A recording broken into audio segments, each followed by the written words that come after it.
heavy because it is, first of all, unique and also special at the same time. I mean, many times we have brought women as caregivers. They come, they tell their stories, and we really see the weight that they have to carry, they have to bear, especially when they are alone, single mothers struggling to raise their children, those with special needs, even those who are married. It is still a struggle. But today we are taking a whole different trajectory. We have Stephen, nasikia anaitwa MOG. He will tell us why and what those initials mean, even though I guess it's man of God. He will be telling us his own story, his own version of what it means to take care of a special needs child as a single father. When I posted that on my status yesterday, many people are just saying, wow, this is a unique case. We have not had this many times. I'm looking forward to the conversation, and I pray that your heart is also ready to receive that which the Lord has for us as an encouragement this morning. We'll be live on YouTube. That means you can share that link with a friend, someone you believe will benefit greatly from the conversation we're about to have. And of course, if you have any comments, any questions, please do send them our way. And a big shout out to everyone who is tuned in, including Stephen's family, who I know are tuned into the show. God bless you, and I pray we have an amazing time together. So, karibu Stephen. Asante sana. Yes. Thank you so much, Beatrice. Yes. It's a pleasure to meet you. It's a pleasure too. Yeah. Yeah. So how are you doing this morning? How are you feeling? I'm good, vibrant. Yes. Thanking God for life. And I'm happy to be here. Yeah. Thanks for having me. And, Yeah. Wow.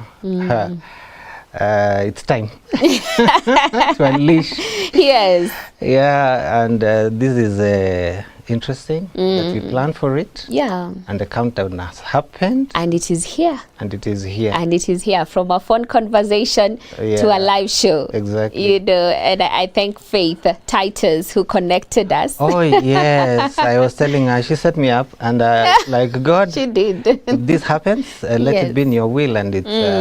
I'm glad to be here. Yeah. Yes, yes. Beautiful. So I think you can tell our viewers what's your, your day, just a brief Okay. introduction of who Wow. Stephen is.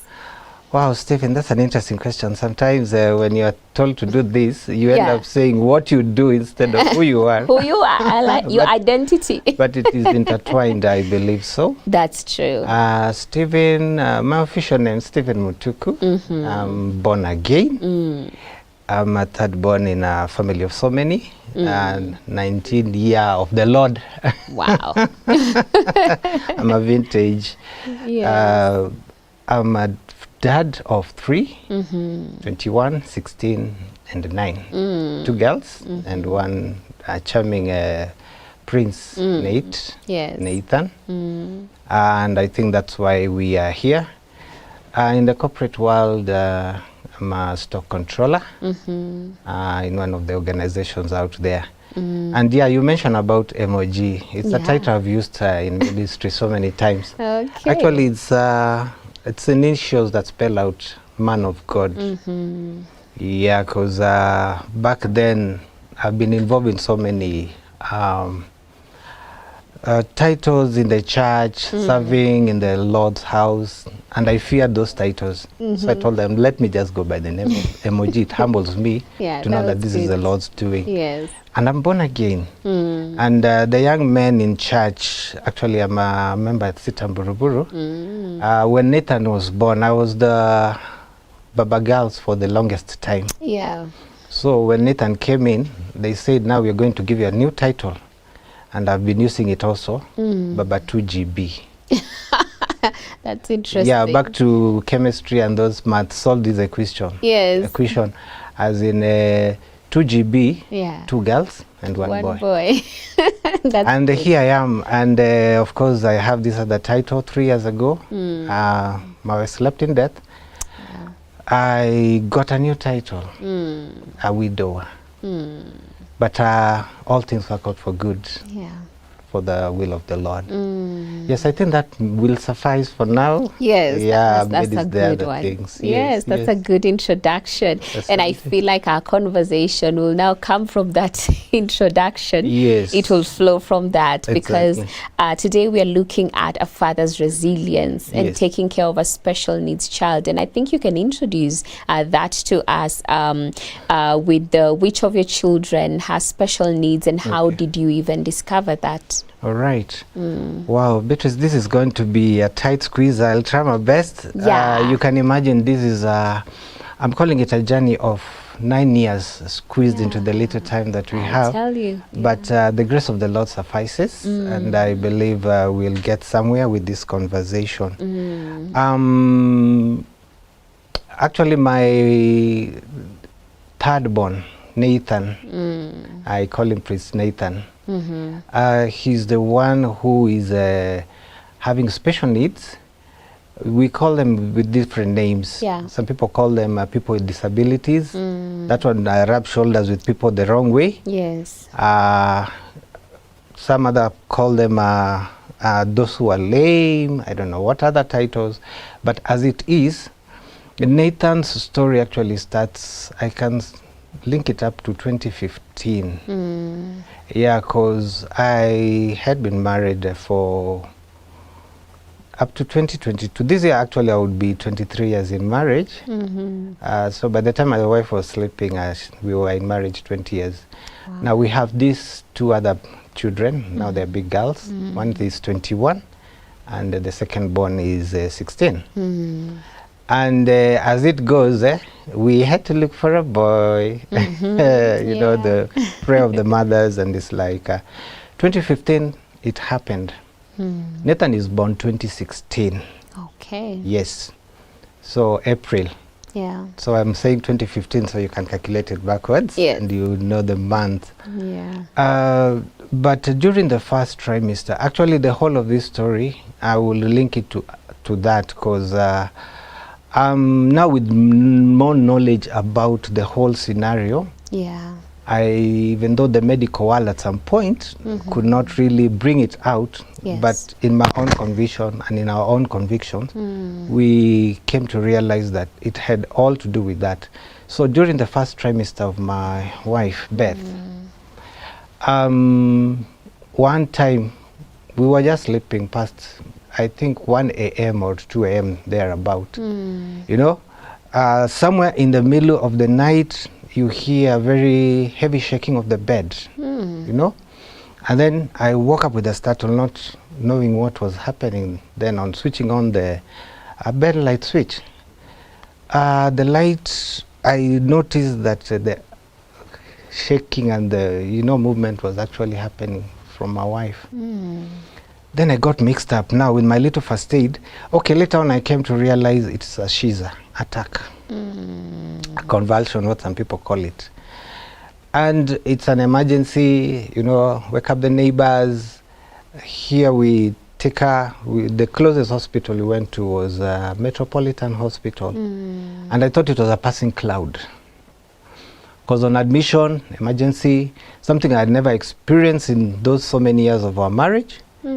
And when I mentioned to the receiving personnel at the emergency room, I told them she's in her first trimester of baby number 3. It's like they told us maybe that could be linked to that shaking of the convulsion and the seizures. But an adult, we couldn't explain why it was happening at this age. Only to realize that that was going to be a journey that would be for the next 6 years of in and out of hospitals and what have you. But I thank God that it was handled, and apparently the seizures came back again. And then our doctor decided now we'll have to control these seizures. So she was put on medication because of the pregnancy to protect it. And long story short, she carried the pregnancy to full term. And let me say this, because of the previous birth of Shirley, my firstborn, and Michelle, since it was a CS section, baby Nathan also was the same way. Yeah. And baby Nathan was born normally and started growing normally. But at the age of towards 1 year, 10, 11, 12 months, we started realizing that the head was actually not normal per se in size. Okay, we'd go for the visit clinics and the normal things that you do because we had experience from baby 1 and number 2. Yeah.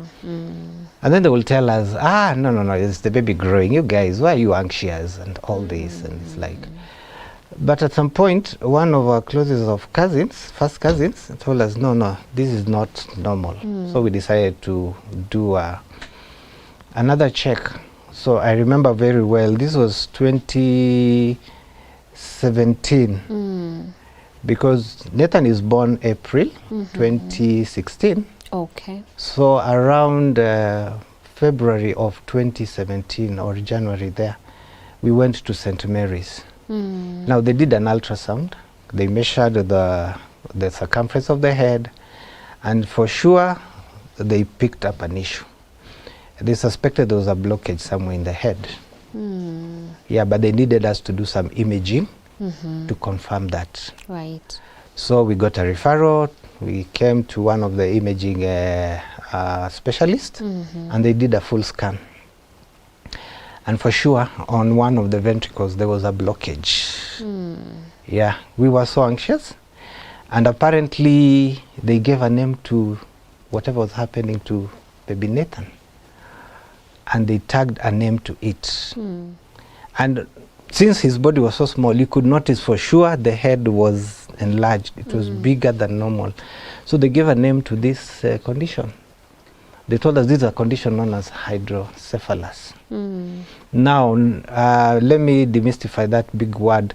Hydrocephalus is actually accumulation of fluid in the head or in the brain, and it doesn't have an outlet. Yes. And apparently it is a fluid that every normal person has. It's like a lubricant for the brain. Now for this condition, it's like it does not have a drainage out, because what it does, it comes into the brain, it comes into the head, does what it's supposed to do, and then drains out into the body system. In a normal person, that's what happens. But for Nathan, this was not happening, and for so many other of such cases. It's coming in, but there's no drainage, so it is making the head to bulge. And they told us, you have to move with speed to correct it. The bad news was that it has no cure. Wow. You just have to manage it. And well, we also consulted Mr. Google. What is all this about hydrocephalus? And our hearts sank low. Because if not properly handled, it starts damaging some of the faculties in the brain that control now the other parts of the body. And some of them are physical, speech, mental, and all this. Nathan is barely 1 year and 2 months. So they told us, they gave us the options where we can have this corrected or managed. And we are comparing notes, Google and what they've told us.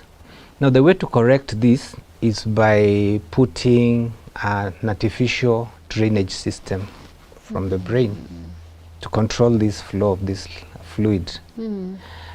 And we had 3 options.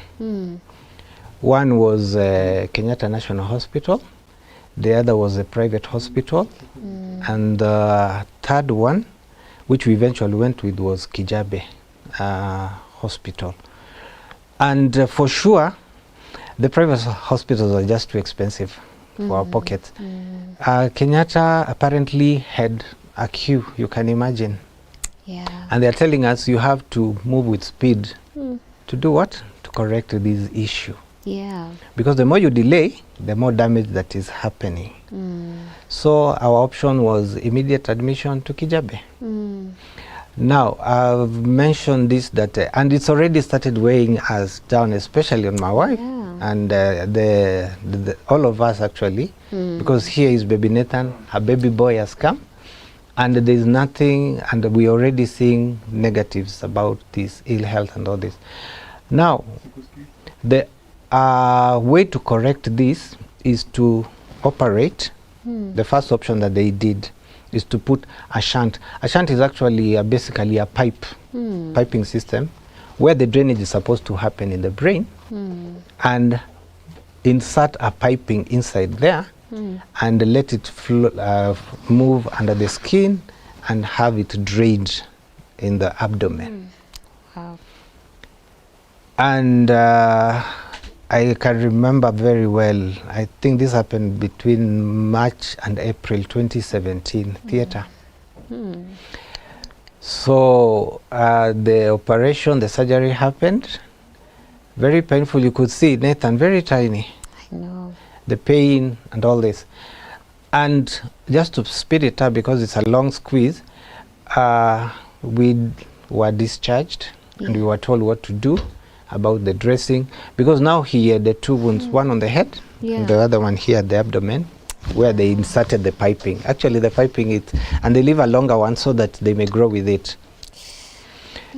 Apparently they told us we could go to any clinic. We don't necessarily have to go all the way. We stay in Nairobi. We don't have to go all the way to Kijabe. So the wound on the scar on the wound on the abdomen healed quite well. But apparently the one at the head where they did the insertion, it took longer. And at some point, I remember very well, it was one Sunday evening around 8:30 there. It had produced some pus. Apparently it caused some infection. And babies' bodies are very sensitive. Yeah. And again, it's an emergency, you know. Now, that was the very first time. How it happened, it came as an attack, a very strong one. Later on, we came to know that actually Nathan was convulsing. Oh. Yes, it was at 8:30 at night, and we didn't know it was a convulsion because we have baby number 1 and number 2. We've never seen this. We've never noticed such a thing. So what is all this that is happening? Actually, I don't want to be so graphic, but actually his neck locked in one direction, the eyes turned the other way, and he started shaking. In fact, my wife could not handle it, so she just told me, "You take your baby boy, let me get the clothes. This is a case for the hospital." And then we dashed out, and his eyes, actually, I can still remember, 2017, his eyes turned white. Here we are, emergency room, they stabilized him, and after 2 hours or so, he became calm. And they noticed there was that shunt, and then they checked, and it's like, this is what may have caused that infection. So they cleaned him up, and they said, we cannot touch the shunt. You have to go back again to Kijabe where it was put. And apparently, my wife is still also experiencing some bouts of these seizures, but they were still very mild. But slowly and slowly, this that is happening around Nathan is taking a toll on her. On her, yeah. And the rest of us. I came to realize this. So that was the second admission back to Kijabe.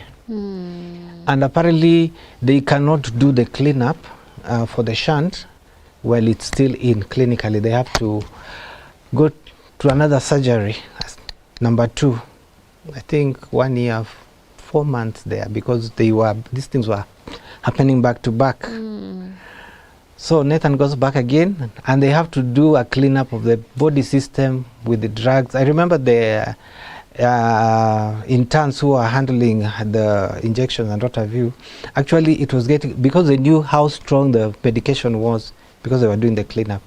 So they had to remove the shunt, and they had to observe him until all the infection comes out of his body system to decide on the next course. So the next course was either again to do a shunt. But apparently, the same time, during that second admission, they had gotten a surgeon from Uganda, Kijabe. Now, we understood that Ugandans don't do the piping and the shunts. What they do another procedure because it's handling that fluid. Now, as we were waiting for this to be decided, they actually did an external connection to do the draining because it is that fluid that is not required. It is in excess. It doesn't have a way out. And it would actually make him so irritant, you know, in pain. Any scream, he would make him actually be in pain. So they had to do an external. You could actually see the fluid coming out into a collection bag, and it was too heavy. It was too heavy on us. You don't know even this time how to pray or what to do. You know, you just depend on people to encourage you. But apparently, they had to check if that other method, it's a long scientific name, but I'll describe it. It has got the initials ETV. Basically, it's just a valve, a one-way valve, where fluid can flow in but cannot go backwards. So they checked, they did a scan that Nathan's skull could absorb that. So they did a third surgery. Where? Now to insert that valve, ETV, to do now the artificial draining. And to date, I thank God that is exactly what he's using. To date, we've never seen any side effects of it. He's grown well because there are some signs we normally check in these conditions. Because there is a spina, there is a hydrocephalus, what I've described, and then there's also a version 2 known as spina bifida, which is a more serious case than what Nathan suffers from. Now, fast forward, we are discharged. Again, this is what you're supposed to do. Physiotherapy, occupational therapy, nursing him. And of course, Nathan is growing. And let me say this, we were part of a group in church of couples. We used to call it Marriage Enrichment Ministry. The title has now changed over time, but it's a group of couples where you come together with your families and you know, our monthly fellowships. And apparently, let me smile at this point, there are other 3 mothers who on the same season got babies also. Wow. So you'd look across the board, it's like baby for mama so and so, baby for so. They've moved on, they're already crawling, they're already doing stuff. But we're looking at Nathan, the things that we read about the side effects of hydrocephalus, the delayed milestones, we started noticing them. One, his crawling didn't come, you know.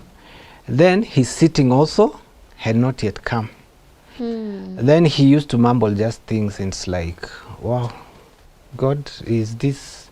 So this actually started weighing down, and at some point we realized it's part of the triggers. As the doctors were trying to figure out what was happening to my wife about the seizures, it was some of the triggers to that, because there was just external stuff. And so you can basically say I had 2 patients. Literally, yeah. Literally, because now my wife would ask, the doctors have put me on long-term medication to handle this, because immediately after delivery, they upped actually her medication to a different one, a more stronger one. Yeah. And we were wondering whether, we even asked the doctors, could this that happened to Nathan be linked to what my wife went through during this season? Because there's a medication, there's the convulsions, and so we realized that the medical world also does not have all the answers. But if you would ask me right now, I think this had everything to do with that. But the things that we don't know, I think Deuteronomy 29:29. Yeah. We leave it to God, and so here we are. We just needed to manage. So Nathan, we started noticing that there were some delayed milestones. Now we thank God that fast forward, his sitting posture came. Actually, initially we used to cushion him with pillows so that he may not topple over, because the size of the head and all this. We thank God his speech came, his sight was okay, but now the physical aspect, his walking, did come. At some point, we saw like there were signs of crawling, but which was not to be. He was just actually dragging himself, you know, like pulling his weight towards whichever direction he wants to move. But we decided now we have to now accept this. Yeah. And that's where now the caregiving actually comes in, like, and that was actually one of the most disturbing point, like, God, we've been praying for a son. Here he is, but it didn't come out the way we're expecting. Yes. So what do we do? A long journey of occupational therapy here and there, and the story of my wife is still another big folder, because her actually condition became worse and worse, because it will just come a bout of that attack, and sometimes we will rush to hospital, and then they will always go upping the medication. And then apparently Nathan's convulsions also didn't stop. So we are back again. Then at some point the pediatrician told us we have to make a decision and sign for this. Conversions are not good, but you also have to put him on long-term medication for anticonvulsants. Wow, you know, you have to sign for this stuff, and it's like my wife was already breaking down. And any little thing, because now they've done it to her, now they want to do it to Nathan. And it would actually trigger. Then okay, we had to sign for it. They started the medication. At least the conversions went down, but sometimes they will filter through. Then we'll get an attack. That's again in hospital. Actually, I lost count, because I used to have a wall planner during those 6 years. A wall planner of marking both for my wife, Beth, and Nathan. I needed to check if there's a certain maybe connection on the period, on the times. And some of them would even happen way into the night, into the morning. You just wake up so well and it's like it's happening. And whew, emergency. 3 days out of hospital again. And so it became an uphill task, and all this. So one time before they became so intense for my wife, anytime Nathan was getting sick or he got such attacks, by default, they say it's the women. And you've even said that most of the caregivers, you've interviewed the ladies, she's the one who would sleep with him in hospital. And her cover apparently would get a private, it was possible to get a private room, but the doctor, since they knew her condition, they could not put her in a private room. So we were in the general wards, just for them to also monitor her. But at some point, there was one admission. Now, Nathan was already in a position of talking, you know, he could converse, and he could actually notice what was happening to the mother. The convulsions, the seizures. So the best we communicated to him was, Mom is fainting. You see? So you'll just be talking like this, and then the attack just comes. It could come at any point. So she snoozes off. She goes into a trance. And, well, that time, they were admitted that particular time. So she was setting him up to sleep. And then, right there in the ward, she just loses it. And it's like Nathan shouts, Doctor, doctor, Mom is fainting. And you know, they called me around 3 a.m. So I told them, yeah, she'll come back to herself. She has got medication and what. Then, from then on, if there was any attack, we swapped. So it's me who would spend time with Nathan. So the caregiving actually started right from where we were, 2 of us, right from the time we discovered that this is a condition we have to manage over time. As we are praying, as we are doing what science, what medicine can do to manage it. But it became worse, and so the walking never came through all that. But at least we started seeing signs of improvement, because the good thing about these occupational therapies, it could be worse if you don't do it, because the muscles will just stay stiff. But let me just say at this juncture, like in fact, there's a time my wife actually got a seizure in the offices. And apparently, because of one reason or another, some of these things you don't go shouting on the rooftops. Yeah. So the staff didn't know that this happens to her. So I work all the way in Mombasa Road. My wife works here at Kilimani, near Hurlingham. So it happened in the office, and she just loses it. Then they call me in panic, your wife, this has happened. And then I told them, just relax, within 15 minutes it's going to wear off. So there are some things I normally used to check. Is it a mild one, or there's a way I could find out? So I noticed the way they described it, it's a mild one, because some of them were too heavy. So that's the time they decided to do a complete, okay, they had done other tests before, when we realized about her convulsions and seizures. So they did a very intense, I know she was admitted that by the time I was coming, she was already brought to Nairobi Hospital, admission. Actually, they were, after 20-30 minutes, that thing wears off. So they wanted to find out what is happening in her body. And actually, they did 3 of those MRI scans, CT scans, everything that you can imagine. So the first admission was at Nairobi Hospital.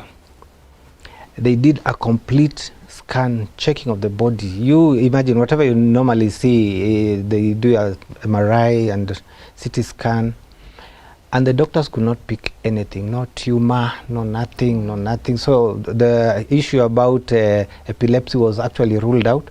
Then the doctors at Nairobi Hospital decided, let's do a cross-hospital check. Maybe our machines could not pick. So they transferred her to Aga Khan. The same checks, you know, nothing.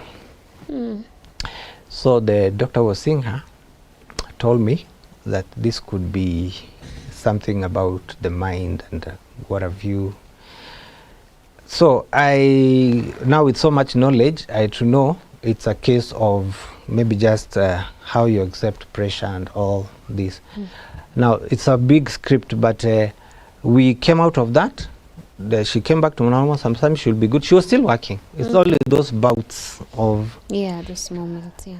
Come 2019 and the season of COVID, my wife was in the insurance business, all covers. Then, you know, it was a shutdown all over. She lost so many clients and what have you. And the success story about her dropped down again to 0. The attack happened. Fast forward to 2022. I came to convince myself that that day, when my wife slept, it's God will let her sleep. Because we had just actually talked in the morning, around 6:30. I left for work. She told me that today I don't want to go to job early.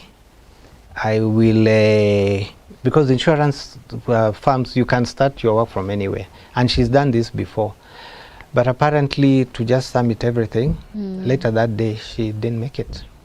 Oh. Yeah, she got an attack. While sleeping, immediately I left. It could have been between that time and the time I was getting the information from our nanny that there seems to be something not correct because she had not left her bedroom. So they called me in the office. I come back, and true, she had said kwaheri on this side of the earth. Yeah, it was heavy, you know, staring at this. Somebody you just talked in the morning. Yeah. And here you are in the evening, it's all gone. So the script changed.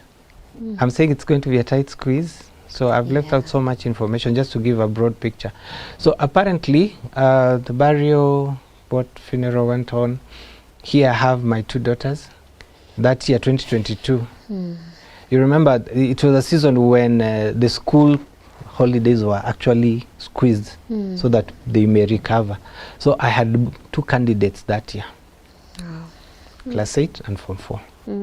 So here they are grieving, preparing them for exams. And then there's now Nathan, that is the core of this.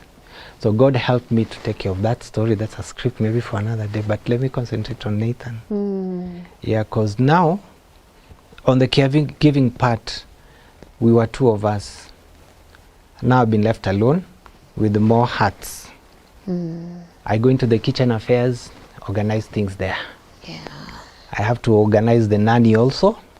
I thank God, by the way, for her, because she came on board when Nathan was 4 years. And the same nanny, after the passing on of my wife, she promised she's going to stay on.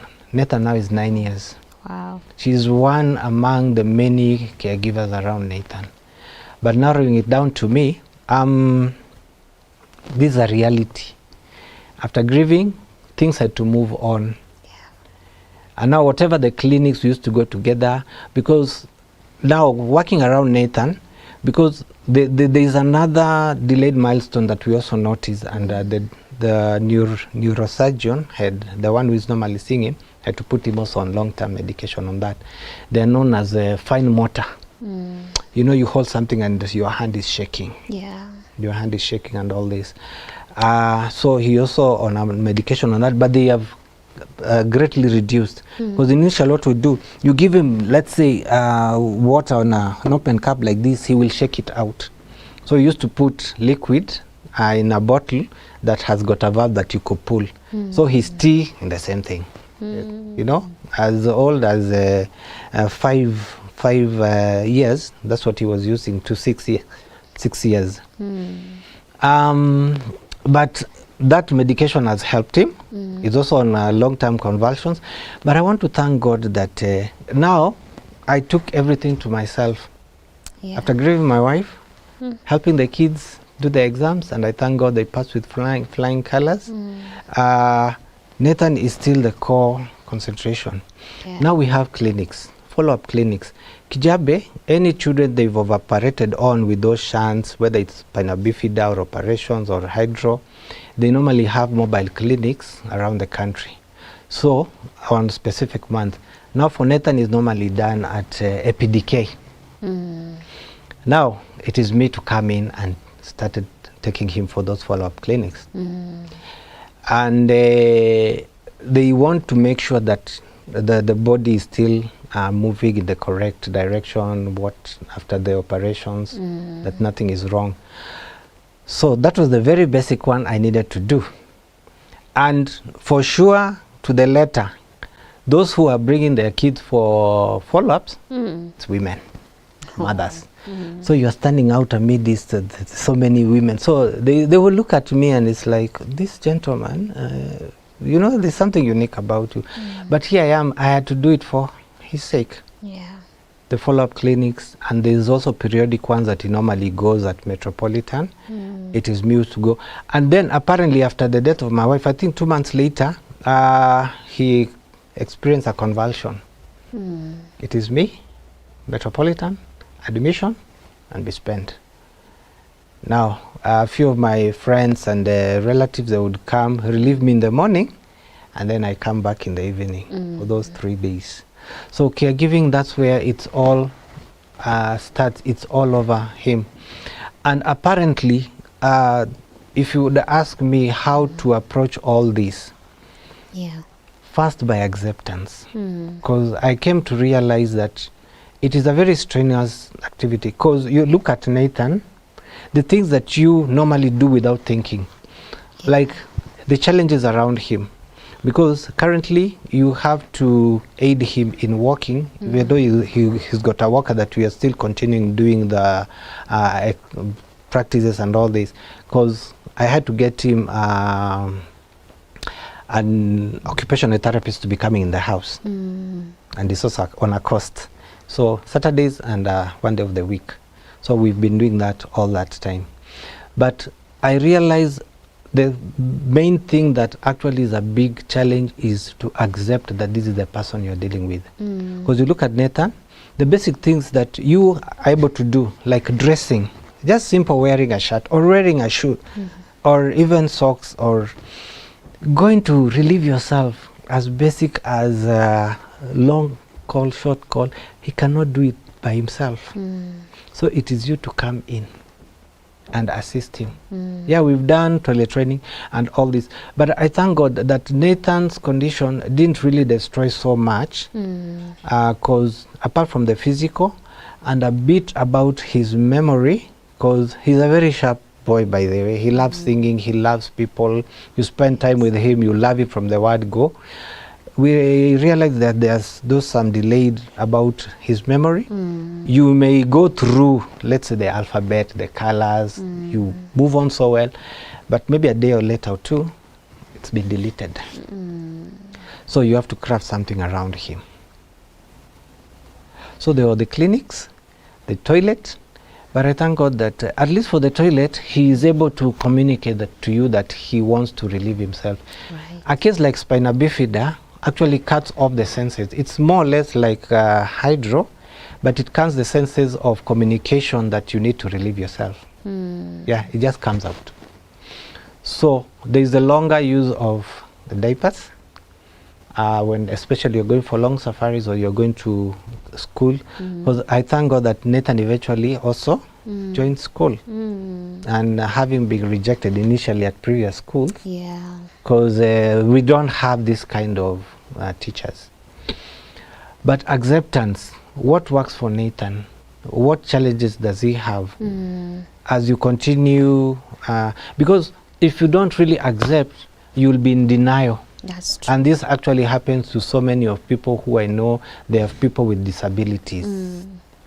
You'll always be in denial that no, this is not happening, and the trauma associated with it, and some end up hiding them.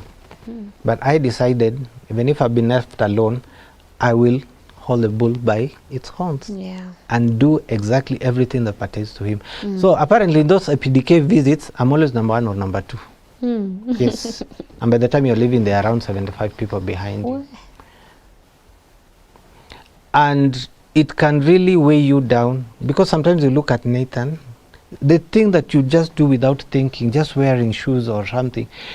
Sometimes I want to look at him do it until he struggles, and then he calls out, "Daddy, come and help me. This is not working." And it can lead you to tears. Yeah. And then I remember the last conversion he got, thank God, was in 2023, July. And then we are in this support group. Those of us who've passed through the hands of Kijabe, we formed a group. It's known as SHAK. It's like a support group. And then you'll always share what's happening to your child, the progress. So that time I posted that, please pray for me. Nathan has experienced this. We're in hospital. Then 3 days later, we were discharged. But then I'm quoting this because there is a certain lady, I think the baby was 3 years old. And then she just sent me a video of the convulsions. So she wanted to know at what point Nathan started sitting, Nathan started moving and all that. And then the next statement actually made me forget about Nathan for a while. Because she told me that, Baba Nathan, I hope you don't take me as a bad mother, but this is just too much. The father of the kid actually deserted, said this is not from us, this must be your blood from your side. This has never happened to our side. And then it's just too much. She had actually gone back to the parents. And then she told me a statement like, I think I just feel like just letting the kid go. As in plain language, to die. So I forgot about Nathan. I started handling her. I encouraged her. I sent her photos about my journey and all this. And today, I think a few months later, she sent me another clip that the son is actually crawling. So it can weigh you down. But once you accept, at least you can be able to be helped. You can be able to move on. And like for Nathan, these are the things that putting him on board, like what the government offers. You know, if you are not in denial, you'll access all these areas. There is, I think, NCPWD, Nairobi, that organization that deals with the people with disabilities. I did register him in Camp 2023 to come on board so that he may be under the government's records whenever we need these services. But apparently, some of these things run really slowly because, and it's all a big task. Like there's another one that was offered known as Inua Jamii. You have to go with your kid for assessment, you know, then you put in the system promise of bursaries, and apparently they're not really forthcoming as fast as you you think. So it comes back again to you as the caregiver or the parent. Now in this case, mine. So the initial things I had to do, because where my wife was working, actually we had a cover for all of us. This is 2022, right? Farms are different. Where I work, we just cover the principal member. If you want any other person to come on board, you have to pay for it. But now I had to be proactive, because Nathan has been like this for the last 6 years, in and out, inpatient, and all this. So the cover where my wife used to work, the employer had done that for 2022. So I knew that sometimes it was going to lapse. So I had to be proactive and start planning for Nathan. So I started taking quotations. I asked the employer if we were to come on board, now the 4 of us, the cost, it was just too high for me. Then if I would bring Nathan and my family to where I work, of course the insurance, they will say Nathan's is a pre-existing condition. So there will be that waiting period, and you don't know at what point these attacks may happen. But long story short, the employer decided, we crafted something around where my wife used to work, crafted a cover around him, like for continuity purposes. But then again, that meant I go back to my pocket. Of course, they're not going to cover him, but under that umbrella. So at least I got a peace of mind. Come 2023, that cover lapsed to pay, and to date, that's what has been happening every other new year. But at least it gave me a peace of mind that at least it's taken care of that side. For baby number 1 and 2, my 2 princesses, I brought them on board, mine. And we are continuing with Nathan.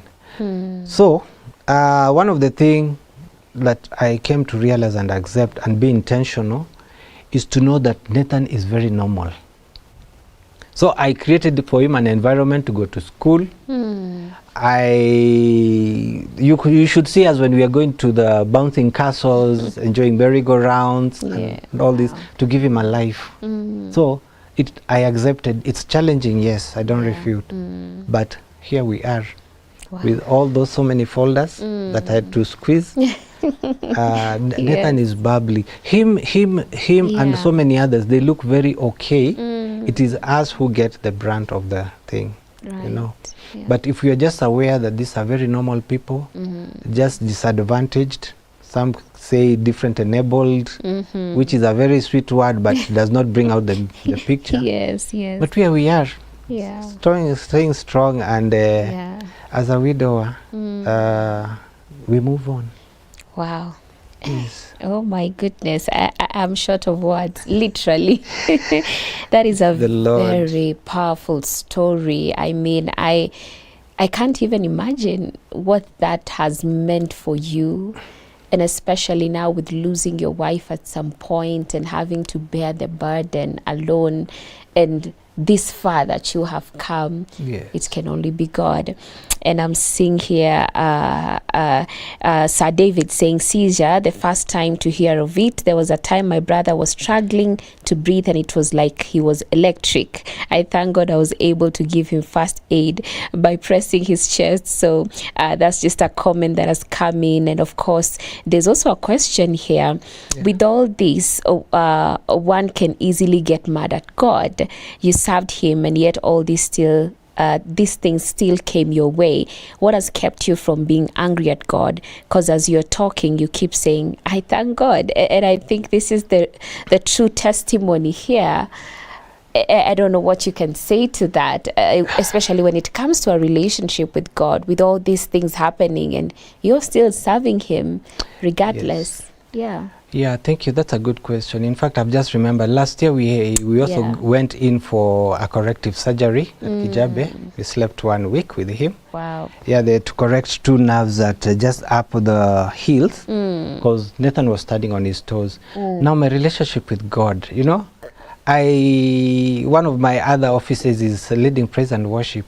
I led Ron Kenoli's songs like for the longest time. Whose report will you believe? We shall believe the report of the Lord. And it is true. There's that element like, God, are you for real? This has happened to my wife. And some of the scriptures I used to read in the Bible, you know, now they came closer to me. Yeah. And in fact, I saw one like 2 Corinthians 4:8 and 9. My relationship with God. Paul was saying, we are hard pressed on every side, but not crushed, perplexed, but not in despair, persecuted, but not abandoned, struck down, but not destroyed. And yeah, those tough moments come, and they came, and I faced them. But my relationship with God is number one, despite all this that happened to the people of faith. And this happened so that you look at the life of Moses. He was a prince.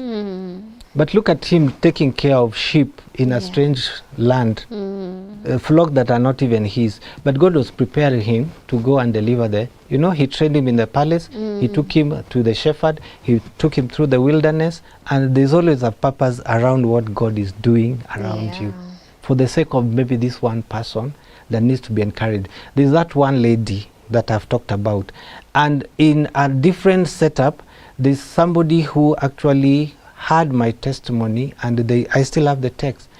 It's a lady. He told me, thank you for saving my life. I was actually going to commit suicide. Oh. And so there's a purpose. As much as sometimes you don't allow, you don't understand what God does. He is the potter. We are the clay. That's true. So he works around us, and it is true. It is heavy.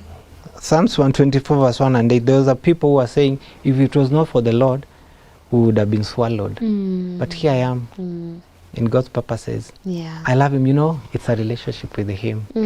There's both that positive and negative. It's the Lord. Yes. Because I know from where he removed me from, and the match that is happening around, he's not unfair at all. Yes. Wow. Yes, and I can maintain this smile. Yes. Yes. Oh, what an encouragement. And I Yeah. see also, may God continue giving him strength and grace to deal with everything. And that's also another comment that has come in. Thank you. And I think your story is really powerful, because indeed we get, as you've said, the verses do indeed come to life when Jesus said, in this life you will face trials and tribulations, but telling us to be of good cheer. Yes. And I think maybe you can talk to someone who is watching this morning and they're wondering, how do I take it a day at a time from your own experience? Because this can only be a day at a time. True. If you think of how a month will be or how a year will be, it will be too overwhelming. But now the aspect of one day at a time, going each day with the Lord, what would be your encouragement to someone who is going through what you're going through, or even a worse situation where they have to be a caregiver and they're all by themselves? Yeah, thank you, Beatrice. That's quite a loaded one. But basically what I can say is that have people around yourselves also.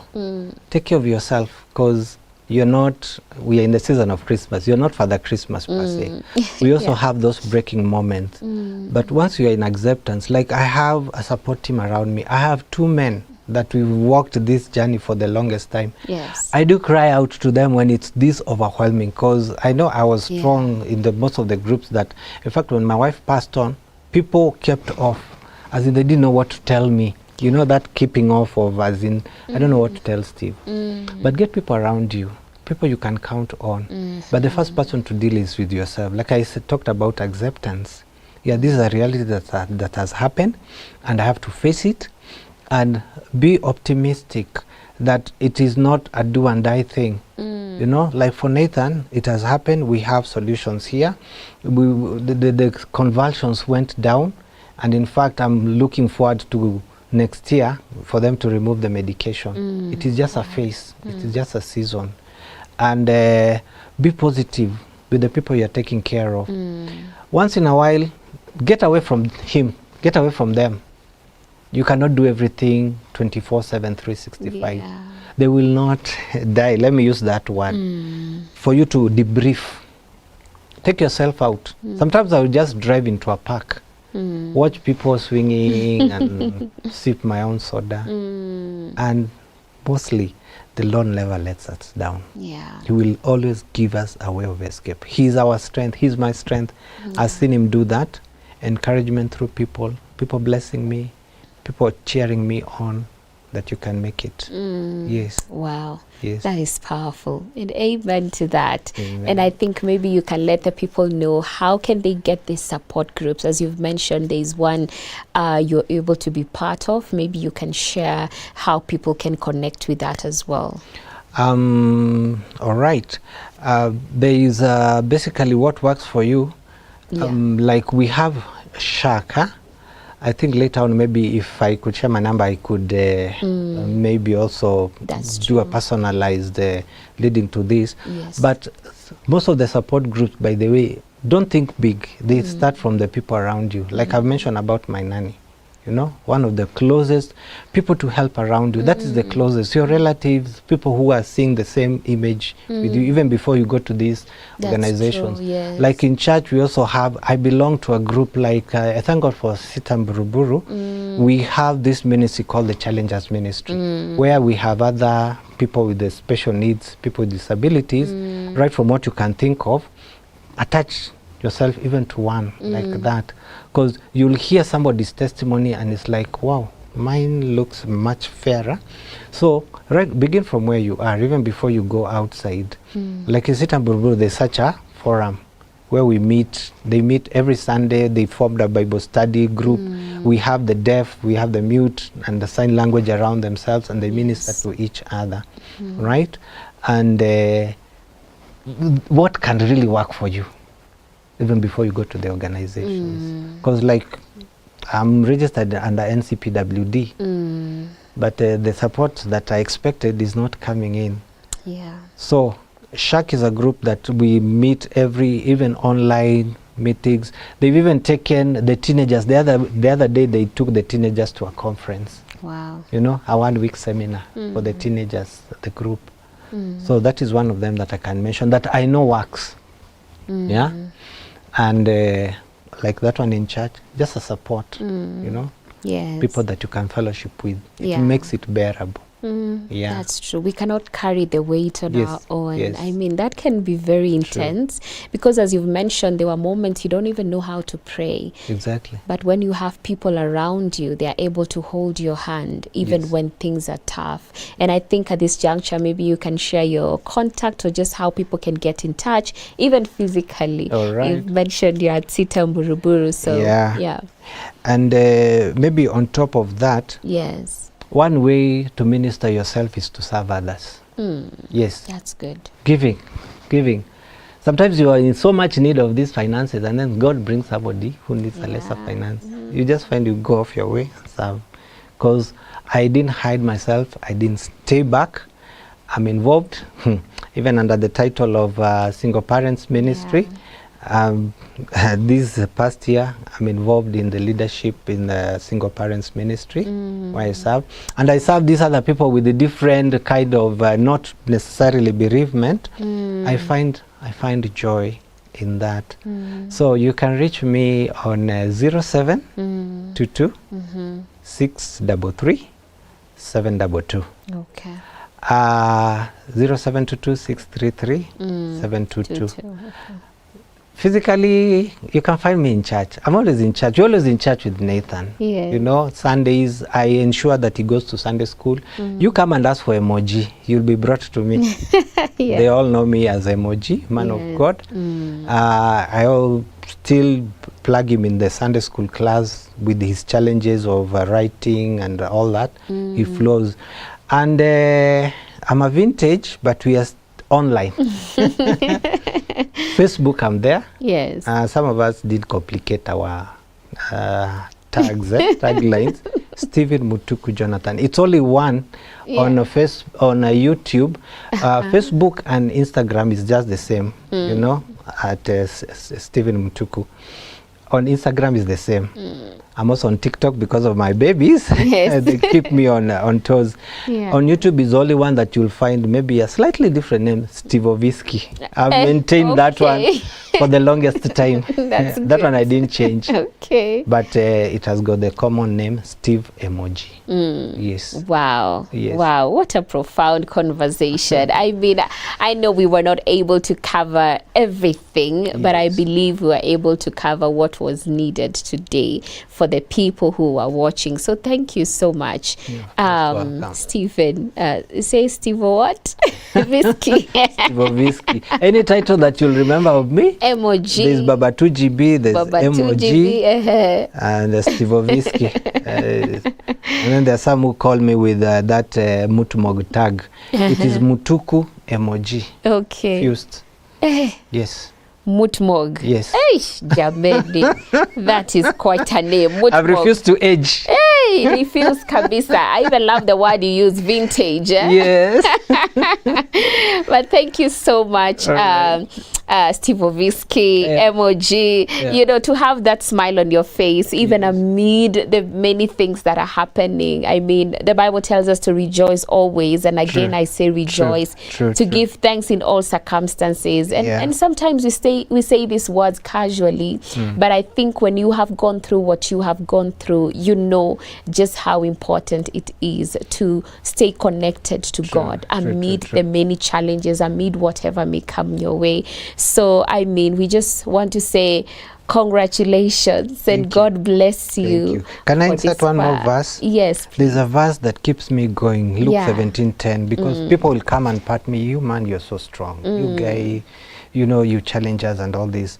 But I always remember this one verse, Luke 17:10. So you also, when you have done everything you are told to do, should say, we are unworthy servants, we have only done our duty. That's exactly what keeps me going, because Beatrice, you may be one person in the world, but the whole world to some people. That's true. And that's how my daughters and Nathan look at me. Nathan calls me his champ. Oh, wow. Yes. So that's how it is. You may be one person, a statistic in the world, but you're the whole world too. To some people. Yes. Yeah. Thank you. Wow. God bless you so much, and say hi to your beautiful princesses and the prince himself. That's a wonderful boy. That's an excellent boy, and I'm glad even to know that he has grown. He's 9 years now. I mean, that can only be the goodness of God. It is true. And the help of God. It's not that we are strong to carry this weight. It's because of God who is in us and helping us to carry this weight. It's not anything that we can do. I think that's why Paul says, there goes I, but by the grace of God. So it's all the grace of God in our weakness being sufficient. So thank you for sharing your story, and may God give you the grace and the strength to keep going and to keep serving him through what you're doing. Amen. Amen. Thanks too for having me and creating this platform. Yes. To do ministry. Amen. Yeah, I'm happy. Yeah, and to our viewers, God bless you for tuning in, for sending those questions. Asanteni sana. And I pray that this interview, this conversation that we've had has really, really inspired you to hold on to your faith. No matter what you go through is such a beautiful thing. And I pray that no matter what you're going through or where you have found yourself, that you will keep holding on to this faith, because I can promise you God is still at work, and all things indeed do work together for good for those who love him and have been called according to his purpose. It's not some things, but all things, even those that are not so pleasant. And that, I think that's what our guest today, MOG Steve Whiskey, has told us, and I believe that we have gotten to learn a lot from it. Of course, you can reach out to him, you can encourage him, you can also ask for any support you may need with regards to support groups or people that can walk with you the journey that you're in currently. And I know that you will get the help that you need in this season. So from us, wacha tuseme kwaheri. My name is Beatrice Nudi, and I will see you guys tomorrow on the Christian Walk. To have yourselves a lovely day. This has been One Day at a Time.